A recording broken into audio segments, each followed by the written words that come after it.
আসসালামু আলাইকুম রহমতুল্লাহ। আশা করছি আপনারা সবাই ভালো আছেন।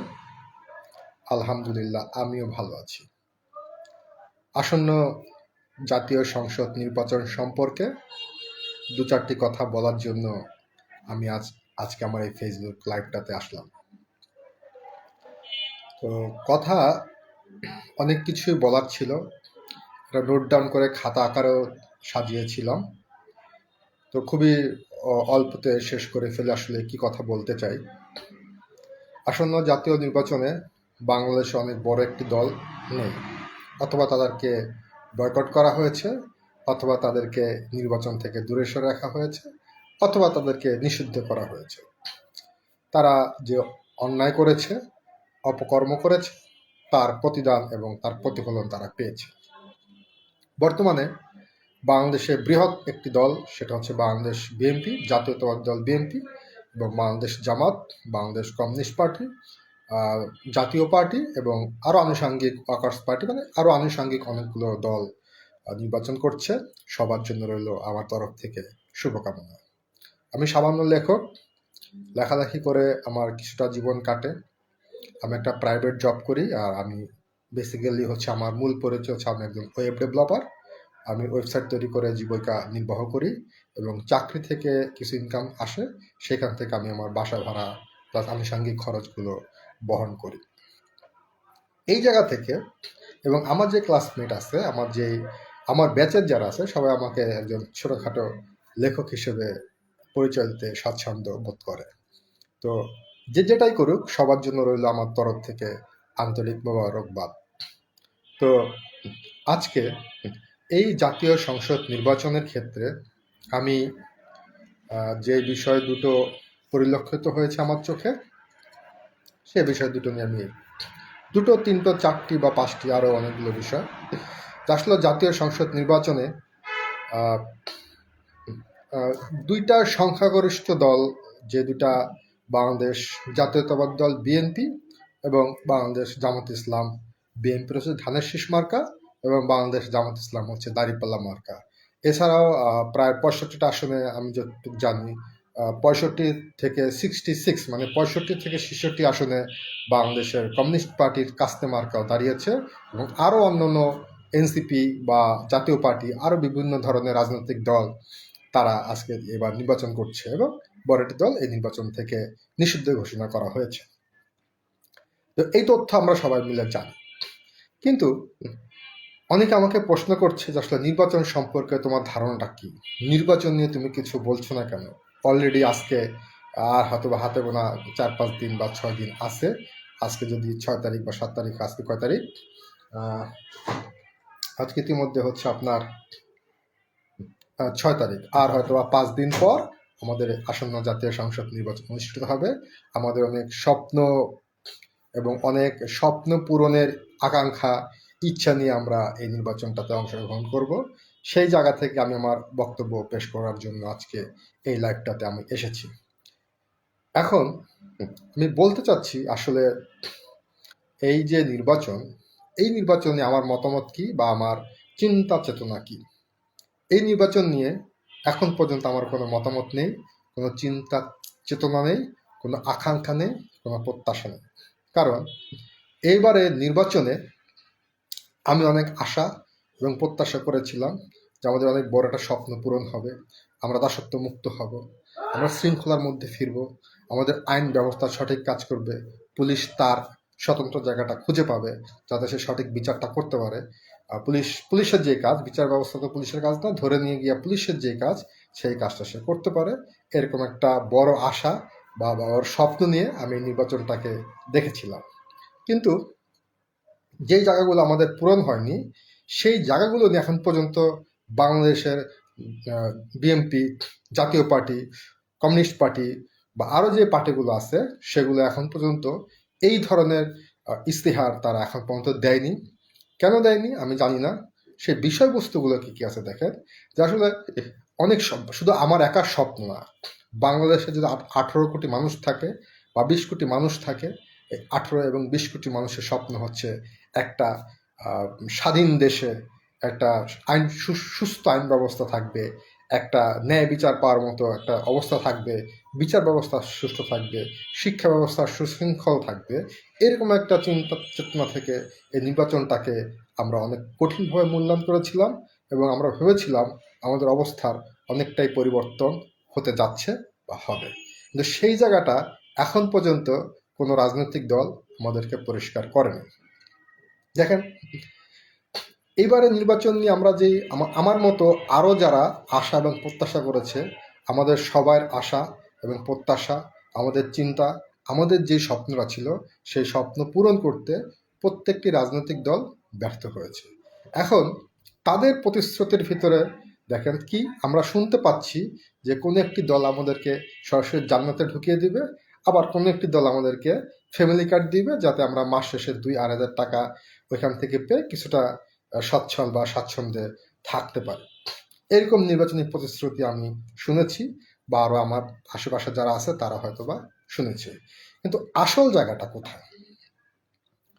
আসল জায়গা দেখেন, আমার মূল পয়েন্ট হচ্ছে আমি দীর্ঘদিন ধরে প্রায় 5 বছর উপরে হয়েছে যে একই কথা আমি দীর্ঘদিন ধরে বলছি বা বলার চেষ্টা করছি যে বাংলাদেশে 2 থেকে 2.5 কোটি লোক প্রাইভেট সেক্টরে জব করে থাকে।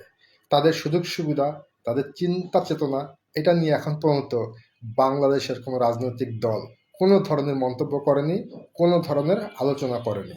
কারণ বাংলাদেশের প্রত্যেকটা রাজনৈতিক দল থাকবে হচ্ছে ব্যবসায়ীদের পুতুল খেলা, পুতুল মানে ব্যবসায়ীরা তাদেরকে দিয়ে পুতুল খেলবে, সেটা যে দলই হোক না কেন, ধানের শীর্ষ হোক, জামাত হোক, আর আগের নৌকা তো আমরা দেখেছি কি করেছে তারা। এই যে পুতুল খেলার ভিতরে তারা থাকবে এবং এই ব্যবসায়ীরা পুতুল খেলবে, এই বিষয়ে কিন্তু এখন পর্যন্ত কোনো ধরনের মন্তব্য বাংলাদেশের কোনো বড় দল এখন পর্যন্ত করেনি। দেখেন, আমাদের অনেক ধরনের আইন আছে, অনেক আইন। যখন একটা আইন ব্যবস্থা আইন প্রক্রিয়ার মধ্যে কেউ থাকে তখন তাদেরকে দীর্ঘদিন সময় নিয়ে, আমি এমনও দেখেছি একটা কেস বা একটা আইন ব্যবস্থা, একটা বিচার ব্যবস্থা 12 বছর 13 বছর হয়ে গেছে, তারপরও তার এখন পর্যন্ত বিচার পায়নি। এরকম বহু ধরনের কেস বাংলাদেশ আছে। এই বিচার ব্যবস্থা খুব সংক্ষিপ্ত আকারে করার কোনো উপায় আছে কি না সেই বিষয়ে এখন পর্যন্ত বাংলাদেশের কোনো সরকার কথা বলেনি। 1 নম্বর ইস্যু। 2 নম্বর ইস্যু হচ্ছে যে বাংলাদেশের যে প্রাইভেট সেক্টরে দেখেন, আপনার আমি একটা গড় বলি, আমি সঠিকটা জানি না, বাংলাদেশের সরকারি চাকরি করে 20 থেকে 25 লাখ। এটা আর্মি থেকে শুরু করে বিডিআর, আনসার থেকে শুরু করে এবং মন্ত্রণালয় থেকে শুরু করে একদম এনজিও থেকে শুরু করে এভরিথিং সব মিলে আমি ধরে নিয়েছি বাংলাদেশে 18 কোটি বা 20 কোটি মানুষের দেশে 20 থেকে 25 লাখ গভর্নমেন্ট জব করে বা চাকরির সুযোগ সুবিধা তারা পায় এবং তারা এই সরকারি চাকরিগুলো করে এবং সরকার থেকে তারা সুযোগ সুবিধাগুলো পায়। আগে অনেকটাই কম ছিল বেতন, এখন বেতন অনেকটাই বেড়েছে, যার জন্য হয়তো একটু স্বাচ্ছন্দ্যে তারা থাকতে পারে। কিন্তু আমরা যারা মধ্যবিত্ত, নিম্ন মধ্যবিত্ত, আমাদের বেশিরভাগ মানে most of the job sector আমরা হচ্ছে 2.5 থেকে 2 কোটি। গার্মেন্টস ফ্যাক্টরি থেকে শুরু করে মেডিকেল রিপ্রেজেন্টেটিভ থেকে শুরু করে, গার্মেন্টস থেকে শুরু করে আরও যারা আমরা বিভিন্ন আইটি ফার্ম, ফ্যাক্টরি সব মিলে এভরিথিং। এবং আমি কি বলে প্রাইভেট সেক্টরের ভিতরে মুদির দোকানে ফেলছি, মুদির দোকানে কিন্তু অনেক সময় কর্মচারী নিয়ে কাজ করা থাকে, তাদের একটা ট্রেড লাইসেন্স আছে। ট্রেড লাইসেন্স ক্যারি করে মানে তুমি একটা বিজনেসের মালিক, হয়তো বা তুমি কাজটা নিজে করতে পারো, কিন্তু একটা পর্যায়ে যখন তোমার কর্মকর্তা বা কর্মচারীর দরকার হয় তুমি একটা লোক নিয়োগ দিবে। এই লোকটা আমাদের দেশ এখন পর্যন্ত অনেক জায়গাতে 12 ঘন্টা, 14 ঘন্টা, 16 ঘন্টা কাজ করে থাকে এবং তারা বেতন পায় ঠিক বা 8 ঘন্টা কাজ করার মতোই। এই বিষয়ে কিন্তু এখন পর্যন্ত বাংলাদেশের কোনো সরকার কোনো কথা বলেনি যে তাদের প্রাইভেট বড় সেক্টর, বসুন্ধরা হোক, অ্যাপেক্স হোক, বেক্সিমকো হোক বা হচ্ছে বাটা হোক বা এই টাইপের বড় প্রতিষ্ঠানগুলো বা হচ্ছে হামিম গ্রুপ হোক, আলমোনিয়াম গ্রুপ হোক, বড় ধরনের প্রতিষ্ঠানগুলোর সাথে বসে ছোট ছোট ছোট ছোট যে ব্যবসায়ীগুলো আছে তাদের সাথে এখন পর্যন্ত কোনো সরকারও বসেনি এবং বড় ব্যবসায়ীদের দিয়ে ছোট ব্যবসায়ীদের কাছে বসানো হয়নি। এই বিষয়টা কিন্তু এখন অপরিষ্কার রয়ে গেছে। বাংলাদেশের শ্রম আইন বা শ্রম কতক্ষণ হবে সেই বিষয়টা বাংলাদেশের কোনো সরকার এখন পর্যন্ত কারোর সাথে আলোচনা করেনি। এবং দীর্ঘদিন ধরে এই বিষয়ে আমি সবার সাথে কথা বলছি, আমি কনফারেন্স করতেছি, আমি একই কথা বলতেছি যে বাংলাদেশের আইন ব্যবস্থা, বাংলাদেশের বিচার ব্যবস্থা, মানে আমি যেটা বলতে চাচ্ছি সেটা হচ্ছে বাংলাদেশের মানুষের চাওয়া পাওয়াটা কি। বাংলাদেশের মানুষ কিন্তু অত চাওয়া পাওয়া নেই, এত আইনের ফাঁক ফেকর, এত পলিটিক্যাল লিডার, এত ধরনের পলিটিক্যাল ইস্যু, এত ধরনের নিয়মকানুন, এগুলো কিন্তু বাংলাদেশের মানুষের চাওয়া পাওয়া না।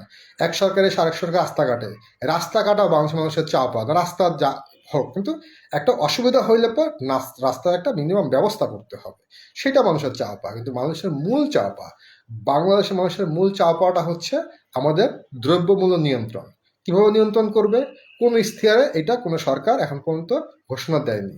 নিয়ন্ত্রণ করবে কি করবে না, ঠিক আগের যে সরকার ছিল তাদের মতো যদি বলে তোমরা ছাদের উপরে লাউ লাগাও বা মাঠে ঘাটে লাউ লাগায় সেগুলো বাজারজাতকরণ করো, এটা অযৌক্তিক কথা। এই ধরনের কথাবার্তা বললে আর হবে না। দেশের মানুষ আর বোকা নেই, দেশের মানুষ আর আগের মতো নেই। এখন মানুষ প্রতিবাদ করতে শিখে গেছে। তো সেই জায়গায় আমি বলতে চাচ্ছি সবার কাছে যে আসলে বাংলাদেশ গভর্নমেন্ট এখন পর্যন্ত, যতগুলো রাজনৈতিক দল আছে সেই রাজনৈতিক দল এখন পর্যন্ত দ্রব্যমূল্য নিয়ন্ত্রণ আসবে কিনা বা কীভাবে নিয়ন্ত্রণ করবে, বা নিয়ন্ত্রণ করবে কীভাবে সেটা তাদের ব্যাপার, নিয়ন্ত্রণ হবে কিনা, করতে পারবে কিনা, সেই বিষয়ে এখন পর্যন্ত তারা পরিষ্কার কোনো মন্তব্য দেয়নি। তারা মন্তব্য জান্নাতের কার্ডে দিয়ে দিছে, তারা মন্তব্য ফ্যামিলি কার্ডে দিয়ে দিছে। হটেবার নেক্সট যে প্রশ্নটা আসে হচ্ছে বাংলাদেশের আইন ব্যবস্থা সুষ্ঠু এবং সঠিক এবং সহজ উপায়ে বের হইতে পারবে কিনা আইনের ফাঁকফোকর থেকে, সেই বিষয়ে এখন পর্যন্ত বাংলাদেশের কোনো সরকার, বাংলাদেশের কোনো রাজনৈতিক দল আলোচনা করেনি। কারণ তারা করবে না, এটা করা সম্ভব না। তারা আলোচনা করবে অসামাজিক, শব্দটা আমার ভুল হয়ে গেছে, তারা আলোচনা করবে কিভাবে নির্বাচনের ক্ষমতা আসা যায়, কিভাবে তারা 2 হাত 50 হাত করবে সেগুলা। কোনো দল একটা মানুষের 2 হাতকে 50 হাত করুক, দেশে উন্নয়নের জোয়ার বয়ে যাক, আমার আপত্তি নাই। আমার আপত্তি দ্রব্যমূল্য নিয়ন্ত্রণ আসবে কিনা, আমার আপত্তি হচ্ছে আইন ব্যবস্থা সঠিক এবং সুষ্ঠু পাবে কিনা, এবং পুলিশকে স্বতন্ত্র করে দেওয়া হবে কিনা। আর্মির যেন কোনো জবাবদিহি নাই, আর্মি নিজস্ব সত্তা, তারা তাদের মতো করে কাজ করতে পারে। পুলিশের ক্ষেত্রে প্রত্যেকটা সরকার এসব পুলিশকে অ্যাটাক করে। পুলিশকে কেন স্বতন্ত্র করার সক্ষমতা বাংলাদেশের কোনো গভর্নমেন্টের থাকে না। এখন যে অন্তর্বর্তীকালীন সরকার আছে সেও পুলিশকে স্বতন্ত্র করেনি, এবং নিশ্চয়ই বিএনপি ক্ষমতা আসবে বা জামাত ক্ষমতা আসবে বা কমিউনিস্ট আসবে বা জাতীয় পার্টি আসবে, যেই আসুক, এখন পর্যন্ত বাংলাদেশের কোনো রাজনৈতিক দল পুলিশকে স্বতন্ত্র করার কোনো ইখতিয়ার দেয়নি। কেন? সেনাবাহিনী যদি স্বতন্ত্র থাকতে পারে, বিমান বাহিনী যদি স্বতন্ত্র থাকতে পারে, নৌবাহিনী যদি স্বতন্ত্র থাকতে পারে, তাহলে পুলিশ, আর্মি, আনসার, বিডিআর কেন পারবে না? তাদেরকে স্বতন্ত্র করে দেওয়া হোক, তাদের মতো করে নিয়ন্ত্রণ চলুক। অন্যায় করলে তখন দেখা যাবে। পুলিশকে স্বাধীনভাবে কাজ করার কোনো সুযোগ এখন পর্যন্ত বাংলাদেশের 50 বা 60 বছর ইতিহাসে কোনো গভর্নমেন্ট দেয়নি বা দেওয়ার সক্ষমতা রাখেনি। তাহলে তাদের নিজস্ব লোক ফেসে যাবে। এইটা হচ্ছে সবচেয়ে রাজনৈতিক দলের বিপজ্জনক অবস্থা, যে পুলিশকে যদি তুমি স্বতন্ত্র করে দাও, তাহলে তাদের নিজস্ব দলের কিছু লোক, নিজস্ব পরিচিত কিছু মানুষ ফেসে যাবে, আটকে যাবে। কারণ তখন পুলিশ জবাবদিহি করতে বাধ্য থাকবে না। আর্মি যদি একটা লাঠি পিঠা করার পর জবাবদিহি না করতে হয়, পুলিশের কেন একটা লাঠি পিঠা করার পর জবাবদিহি করতে হবে? আমার প্রশ্ন এই জায়গাটাতে। আমি পরিষ্কার করে বলছি যে এই নির্বাচন নিয়ে আমার কোনো মাথা নাই। এই ধরনের নির্বাচন আসলে ইশতেহার আপনি দিচ্ছেন, ইশতেহারের ভিতরে কিছুই আলোচনা করলেন না।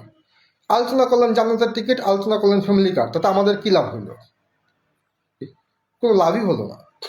সো সাধারণ জনগণের পক্ষে যখন আপনারা কথা বলবেন, সাধারণ জনগণের সক্ষমতা যখন আপনারা কথা বলবেন, আমি আপনাদেরকে পরিষ্কার বলতেছি যে বাংলাদেশের প্রাইভেট সেক্টরে বিজনেসম্যান আছে, যদি 20,000 বিজনেসম্যান থাকে, কর্মকর্তা কর্মচারী 2 থেকে 2.5 কোটি। এই 2 থেকে 2.5 কোটি লোকের জন্য আপনারা কি করবেন? ওই আগে যে চিরাচরিত নিয়ম ছিল সেই নিয়মে চলবে? যদি চলুক, আমার আপত্তি নাই। আমি আমার জায়গা থেকে সমস্যার কথা তুলে ধরার চেষ্টা করছি এবং সমস্যাগুলো বললাম। এখন বিষয় হচ্ছে যে এই যে 2.5 কোটি লোক বা 3.5 কোটি লোক প্রাইভেট সেক্টর জব করে, তাদের সুযোগ সুবিধাগুলো নিয়ে সেই 50 বছর আগে যা ছিল, এখন আরও সুযোগ সুবিধা কমছে। আগে মানুষ 8 ঘন্টা কাজ করার পর বাকি সময়টা তারা গান বাজনা করতো, লেখালেখি করতো। আমার আব্বাদের আমলে দেখেছি আইসা কাজ টাজ করতো। এখন মানুষ এতটাই হতাশ যে তার চাকরির পাশাপাশি কিছু একটা করতে হয়, নয়তো সে সংসার চালাইতে পারে না।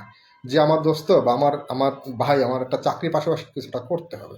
কিন্তু আগামী 20 বছর আগে মানুষ এটা চিন্তা করে না। চাকরি করছে, পাশাপাশি সে অন্য কিছু করছে, তার নাটক, সিনেমা, গান বাজনা, বা অন্য ধরনের লেখালেখি, এগুলো তারা করছে, পত্রিকার অফিসে লেখালেখি করছে। কিন্তু এখন চাকরির পাশাপাশি মানুষ কি করতে চায়? ব্যবসা করতে চায়, কারণ চাকরি তাকে সন্তুষ্ট করতে পারে না, দু একটা সরকারি চাকরি ছাড়া। তো এই যে মানুষগুলো অসহায় অবস্থার মধ্যে আছে, আমি পরিষ্কার কিছু বলতে চাই না, আমি একুরেট বলতে, দেখেন বাংলাদেশে এখনো প্রচুর লোক কাজ করে অফিস হলে 12 ঘন্টা 16 ঘন্টা। এখনো সরকার বন্ধ নির্দেশনা দেওয়ার পরও অনেক অফিস আদালত খোলা থাকে এবং বলে তোমার সরকারকে আমি দেখে নিবে, পরিষ্কার সেটা বলে দেয়। ইউরোপে গিয়ে বলেন, দেখেন কি হয়। ইউরোপে যদি আপনি বলতে চান যে আমি আমার অফিসটা 8 ঘন্টার বেশি মানে বন্ধের দিন খোলা রাখতে চাই, সরকার আপনার গাঁটটা ধইরা বলবে যে তুমি দেশে যাও, তোমার দেশে গিয়ে তুমি চালাও। পারবেন না, এটা সম্ভব না। একমাত্র দেশ বাংলাদেশ যেখানে সম্ভব, কারণ এইখানে রাজনৈতিক পলিটিক্যাল পার্টিগুলো ব্যবসায়ীদের হাতের পুতুল। তো এই ব্যবসায়ীদের হাতের পুতুল যারা থাকবে, তাদের নির্বাচন জিতলেও কি, হারলেও কি, আর কি আসে যায়, আমি তো বুঝতেছি না। আবার একটা হাবট এবং নাবট, আমি হাবটের পক্ষেই কথা বলছি, কিন্তু আমার কথা হচ্ছে হাবট যদি আপনি দেন বা আপনি হাবট দিতে বাধ্য এবং আপনি করলেন, একটা দেশের খারাপ কিছু কেন থাকবে? সিস্টেম তো থাকার কথা না। আপনি হাবটের জায়গায় নাবট দিয়ে দিচ্ছেন যে নাবট আমি চাই না। আবার হাবটের পক্ষে আপনি মার্কেটিং করলেন, মেসেজ দিলেন। যেমন আজকে আমার মোবাইলে দেখেন, তারেক রহমান মেসেজ দিছে, বিএনপি চেয়ারপারসন এবং আমাদের 17 আসনের যে বিএনপির আমিনুল হক, উনি মেসেজ দিছে। এইটা সে করতে পারে যে আমি ভাই দাঁড়াইছি, আমাকে তোমরা একটা ভোট দিও, তাহলে আমি ভোট দিলে আমি তোমার সর্বোচ্চ এলাকার সহযোগিতা করার চেষ্টা করব। আমি আমার পার্টির প্রচারণা করতে পারি, কিন্তু আমি সরকারের জায়গা থেকে আমি বলতে পারি এই ভোটটা তুমি দাও, এই ভোটটা তোমার দেওয়া উচিত, এটাকে আমি সরকারের জায়গা থেকে বলতে পারি। তো এই ভুয়া সরকার দিয়ে আমি কি করব? অন্তর্বর্তীকালীন সরকার এখন আমার কাছে মনে হচ্ছে পৃথিবীর একটা ভুয়া সরকার। আমার কাছে যথেষ্ট শ্রদ্ধেয় ছিল, সম্মানের ছিল, এবং অনেক আশা নিয়ে আমি তাকে শ্রদ্ধা করতাম যে আসলে এই সরকার হয়তোবা কিছু একটা পরিবর্তন নিয়ে আসবে। সে এমন পরিবর্তন নিয়ে আসছে, সে একটা দলকে সমর্থন করে ফেললো এবং দলকে সমর্থন করার পর সে দলের পক্ষে সে গুণগান গেল, সারা 18 কোটি মানুষের সে মেসেজ করে দিল। কেন এটা হলো? এটা কি ধরনের শিষ্টাচার? এটা কি ধরনের? এইভাবে যদি নেক্সট সরকার এসে যদি সে একই কাজ করে, তাহলে হবে? দায়িত্ব তো আপনি একটা সিস্টেম করে ছেড়ে দিবেন, জনগণ এটাকে আলোচনা করবে, সমালোচনা করবে, মানুষের কাছে জানবে, আপনাকে জিজ্ঞাসা করবে, তার সিদ্ধান্ত সে নিবে। কিন্তু আপনি সিদ্ধান্ত দিলেন, আবার সিদ্ধান্ত চাপা দিলেন যে আমি হাবট নাবট দিছি, তুমি হাবড়ে ভোটটা দাও, এবং হাবড়ে দিলে তুমি অনেক কিছু ফিরে পাবা। কেন? আমি যদি অনেক কিছু ফিরে পাই, আমার হাবট বাধ্যতামূলক থাকবে, আমার না ভোট থাকবে কেন? আমি হাবট বাধ্যতামূলক করলাম, একটা সরকারের জায়গা থেকে আমি এগুলা বলতে পারি না, এটা আমার ব্যর্থতা, এটা আমাকে স্বীকার করতে হবে।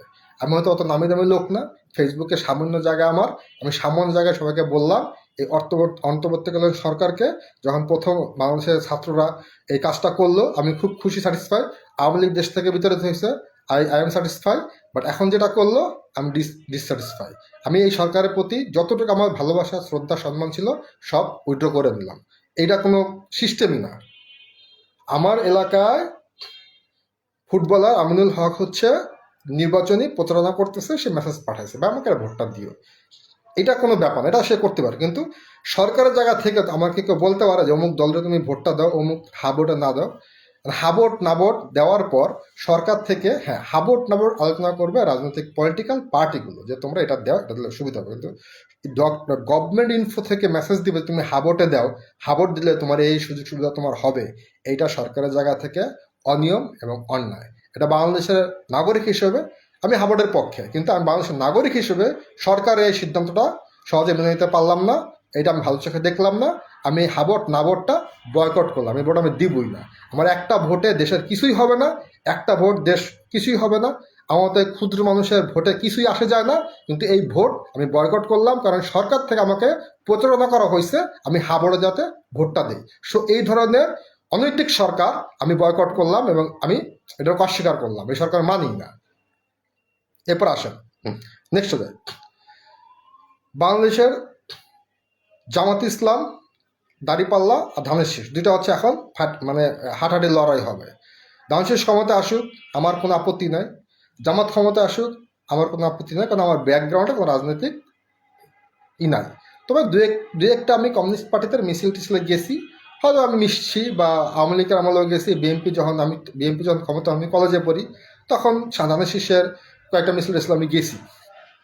কিন্তু এরকম মানে পলিটিক্যাল লিডার হওয়ার মতো সেরকম ব্যাকগ্রাউন্ড, আমার রাজনৈতিক ব্যাকগ্রাউন্ড নাই। তবে আমি সব জায়গায় মিছিল টিসলে গেছি। হ্যাঁ, জামাতের বাহাদুর ভাই ছিল, ওই যে বাকেরগঞ্জের, তার সাথে আমি মিশছি, সবার সাথে আমার টুকটাক অল্প অল্প করে মেশা আছে। কিন্তু বিষয় হচ্ছে যে এই নির্বাচনটা আসলে জামাতের প্রার্থী তার ভোটটা সে চায়, সেটা নিঃসন্দেহে অ্যাপ্রিসিয়েট আমি করি। বিএনপির প্রার্থী সে ভোটটা সে চায়, নিঃসন্দেহে আমি তাকে অ্যাপ্রিসিয়েট করি। কারণ তার ভোট, আমি যদি নির্বাচন করতাম, আমিও ভোটটা দিতাম। ভাই, ভোটটা আমাকে দেন, আমাকে দিলে আর কিছু না হোক, আমি যদি না পারি আমি ক্ষমতাটা ছেড়ে দিতে পারবো। এটুকু আমার ক্ষমতা ছিল যে আমার ভোট আমি চাইতে যাব। যদি আমি যদি আপনার কাজ না করতে পারি, আমি যদি ব্যর্থ হই, তাহলে আমি আমার জায়গাটা ছেড়ে দিতে পারবো। একটুক তো আমি সবাইকে এনশিওর করতে পারতাম, সেই ভোটটা সে চাইতে পারে। কিন্তু আমার কথা হচ্ছে, এখন পর্যন্ত আপনারা এই 2.5 থেকে 3 কোটি লোকের কথা চিন্তা করলেন না। স্থিরে প্রাইভেট চাকরিজীবীদের কোনো সুযোগ সুবিধাই নাই, সে সারা জীবন কামলা দিয়া খাইটা তারপর মানে হতাশার মধ্যে থাকবেন। একটু সুযোগ সুবিধা কমান। আমি তো বেশ কয়েকটা লাইফে, বেশ কনফারেন্স আমি বলেছি যে বাংলাদেশের প্রাইভেট সেক্টরে যদি 2% আইনও প্রয়োগ করা হয়, তাহলে বাংলাদেশে আমরা যারা প্রাইভেট কাজ করে থাকি, বা আরও যারা আছে, বড় বড় গ্রুপ যারা আছে, তাদেরকে পরিশ্রম কমে যাবে 80% পরিশ্রম কমে যাবে, 100% পরিশ্রম কমে যাবে, মনে হয় 100% পরিশ্রম কমে। এখন বিষয় হচ্ছে, লন্ডনে একদিন ফোন দিলাম আমার ছোটো বাইরে, কি অবস্থা, এই কাজ কতক্ষণ, 8 ঘন্টা কাজ করার পর আমার কাজ নাই, যদি কাজ করে আমাকে ওভার টাইম দেওয়া হয়। এখন 8 ঘন্টার পরে ধরে কাজ করা, ওভার টাইম দিয়ে, সেটা নিয়ে কোম্পানির মালিকরা ভীতির মধ্যে থাকে, ভয়ের ভিতরে থাকে যে সরকার আমাকে ধরলে আমার জরিমানা হবে। আমাদের দেশে এটা কি হয়েছে, এটা তাদের অধিকার হয়ে গেছে। সিস্টেম কি, এখন পর্যন্ত আমি জানি না বাংলাদেশের কোন পলিটিক্যাল পার্টি কোন কোন ব্যবসায়ীদের সাথে বসছে, বিজেপির সাথে বসছে, অ্যাপেক্সের সাথে বসছে, বা হচ্ছে হামিমের সাথে বসছে, আব্দুল মান্নানের সাথে বসছে, বসুন্ধরার সাথে বসছে। বসে না। নির্বাচন হওয়ার পর বসবে, ওই যেই লাউ সেই কদু, বসবে। বসুন্ধরা তাদেরকে বেনিফিটেড করবে, আব্দুল মান্নান তাদেরকে বেনিফিটেড করবে, আরও ভ্যাকসিন প্রোটেকশন যা আছে, যত জায়গায় যা আছে, রেনেসা টেনেসা সব তাদেরকে বেনিফিট করবে। তারা ব্যবসাদের পাচাটা শুরু করবে। এই হচ্ছে বর্তমান দুটা রাজনৈতিক দলের বর্তমান অবস্থা।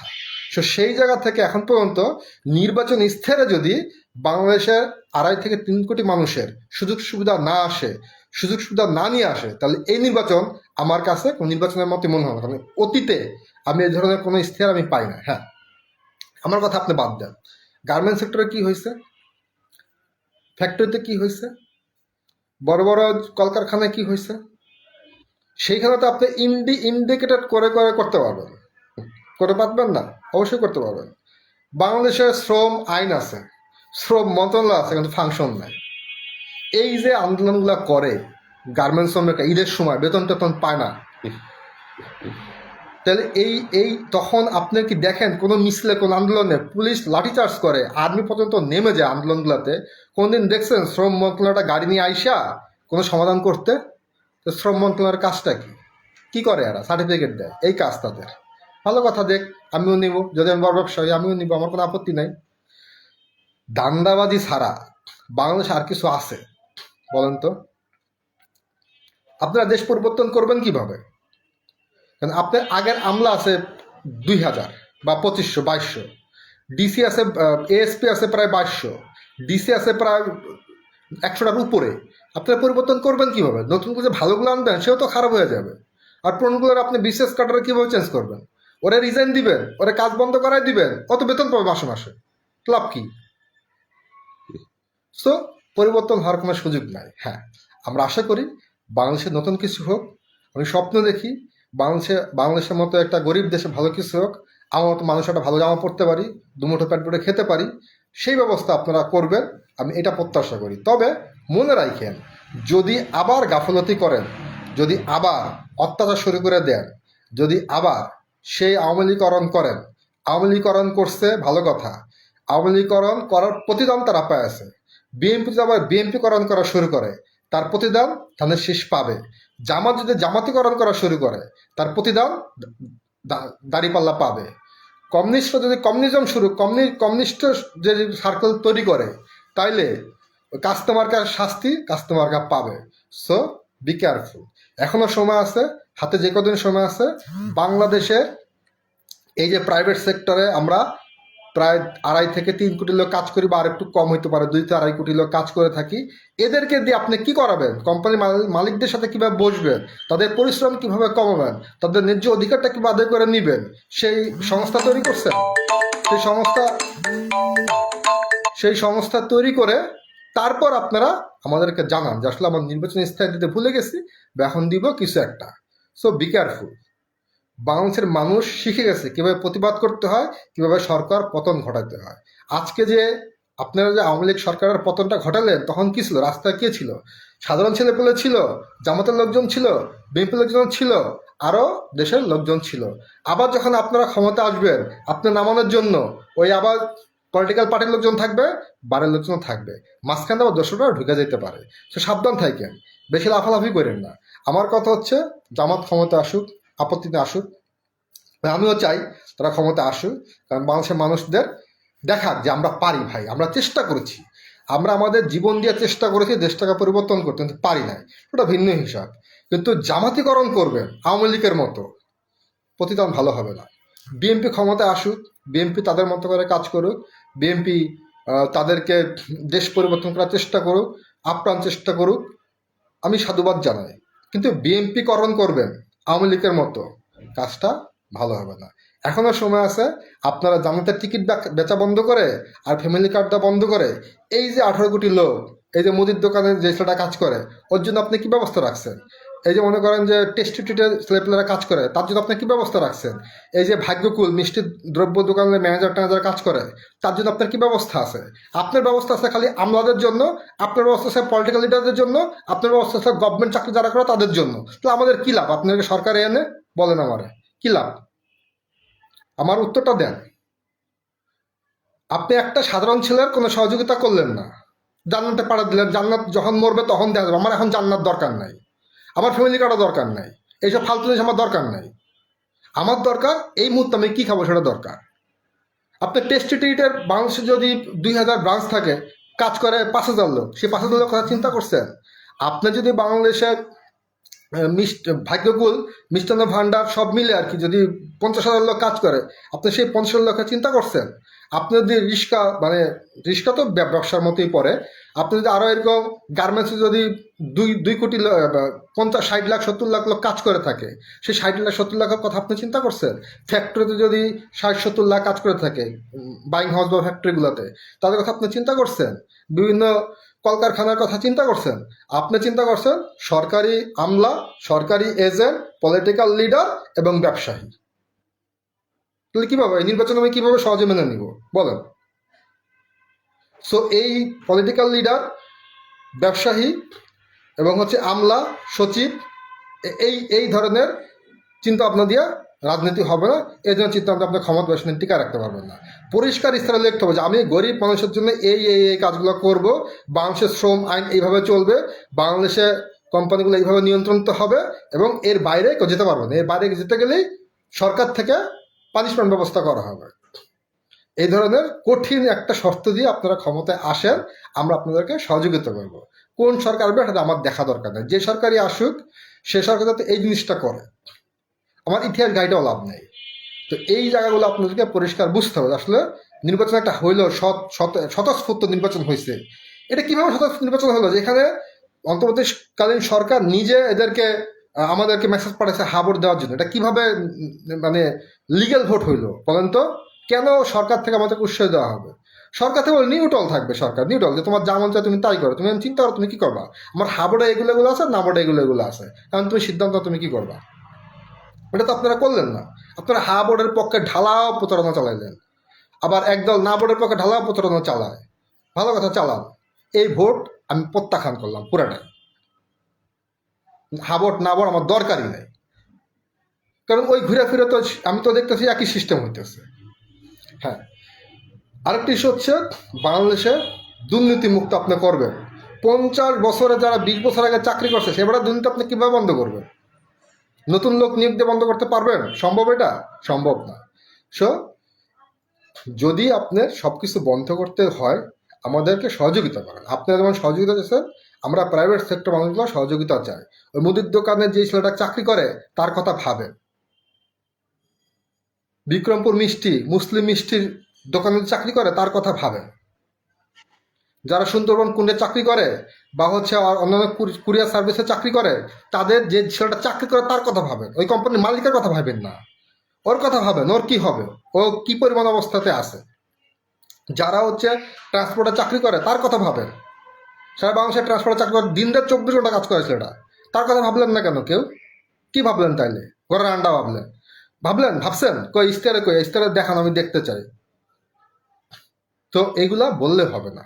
সো আপনাদেরকে ভাবতে হবে আসলে সাধারণ মানুষকে সাথে নিয়ে আপনাকে আগাইতে হবে। শুধুমাত্র আমলা, ব্যবসায়ী, সরকারি কর্মকর্তা, কর্মচারীদেরকে না গাইলে আপনি আবার বিপদে পড়বেন, পরিস্থিতি আরও ভয়ঙ্কর হবে। ঠিক আছে? কারণ বাংলাদেশের মানুষ শিখে গেছে কীভাবে সরকার পতন ঘটাতে হয়, কীভাবে আন্দোলন করতে হয় এবং এই আন্দোলনে কীভাবে জিততে হয়, সেই বিষয়টা কিন্তু বাংলাদেশের মানুষ জিতে গেছে। সো স্থায়ের মধ্যে এই অসহায় মানুষ, গরিব মানুষ, এই ভ্যান চালক, ট্রাক চালক বা এই টাইপের ট্রান্সপোর্ট চাকরিজীবী যারা আছে, এই প্রাইভেট সেক্টরগুলোকে ধরে ধরে সঠিক জায়গায় নিয়ে আসার চেষ্টা করে। আপনাদের জন্য ভালো হবে, আপনারা ক্ষমতায় দীর্ঘদিন টিকে থাকতে পারবেন। এছাড়া যদি আপনারা আসেন আমলাদের নিয়ে আর পলিটিক্যাল লিডারদের বড় বড় পোস্টে বসাইয়া তারপর এই নাক মোচা তেল দিয়ে খাবেন, সেই নাক মোচা তেল দিয়ে খাওয়ার দিন এখন আর নাই। সে যে দলই ক্ষমতায় আসুক। কারণ এখন মানুষ মৃত্যুকে আর ভয় পায় না, কারণ মৃত্যু এখন অবধারিত। মানুষ এখন শুধু মানে মানে বিনা কারণেই মারা যায়, বিনা কারণেই গুলি খায়। সো বিপ্লবী হওয়ারও দরকার নাই, কিছুই হওয়া দরকার না। আপনারা এখনও সুযোগ আছে। সঠিক যেটা হয়ে গেছে তো হয়ে গেছে, এখন আর কি করা, নির্বাচন আসতে। এই নির্বাচনটা আসলে আমার কাছে ওইরকম স্পেশাল যৌতিক মনে হচ্ছে না। তারপর আমি ভোট কেন্দ্রে যাব, ভোট দিব। ভোট আমি কারো, ওটা আমার ব্যাপার। আমি ধার্মিকতা মানবো না প্রগতিশীল মানবো না হচ্ছে আমি সমাজতন্ত্র মানবো, সেটা আমার ব্যাপার।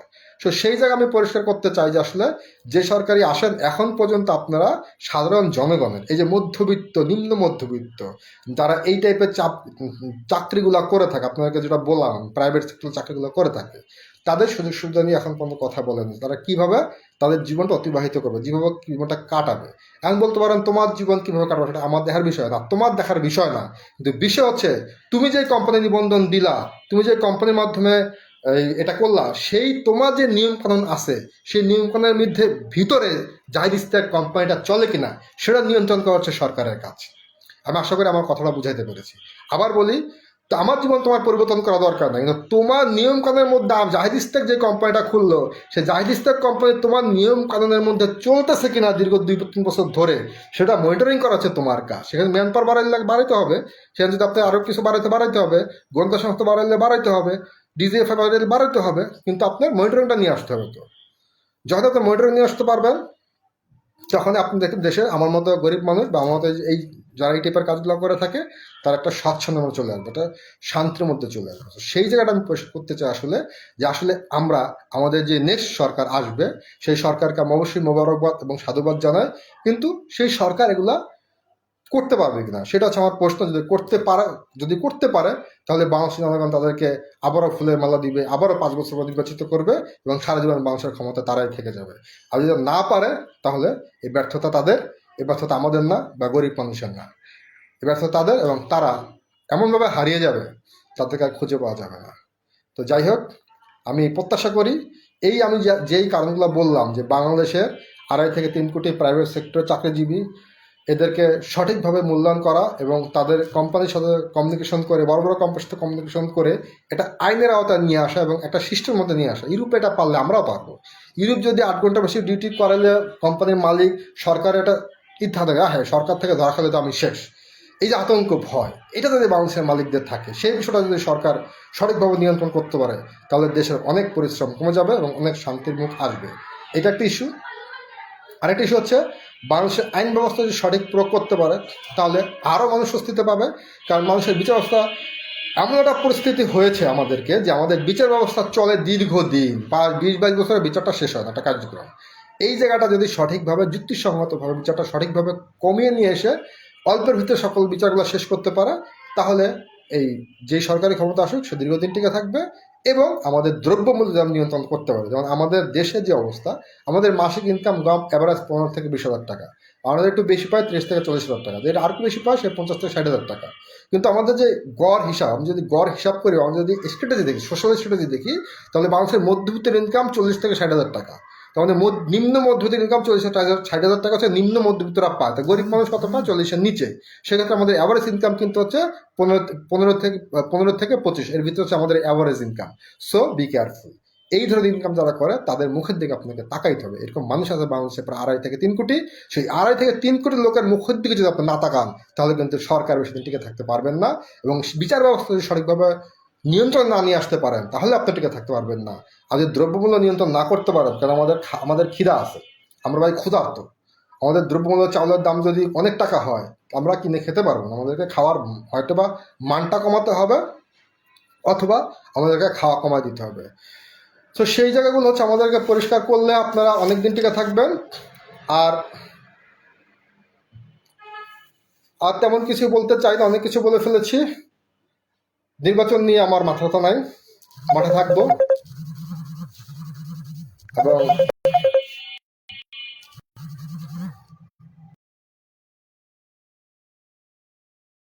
আলোচনা করব। তো যাই হোক, সবাই ভালো থাকেন। আর বেশি কথা বলবো না, তবে যেই সরকার আসেন সাবধানে থাকবেন। বাংলাদেশের জনগণ কিন্তু আর বোকা নেই। আল্লাহ হাফেজ।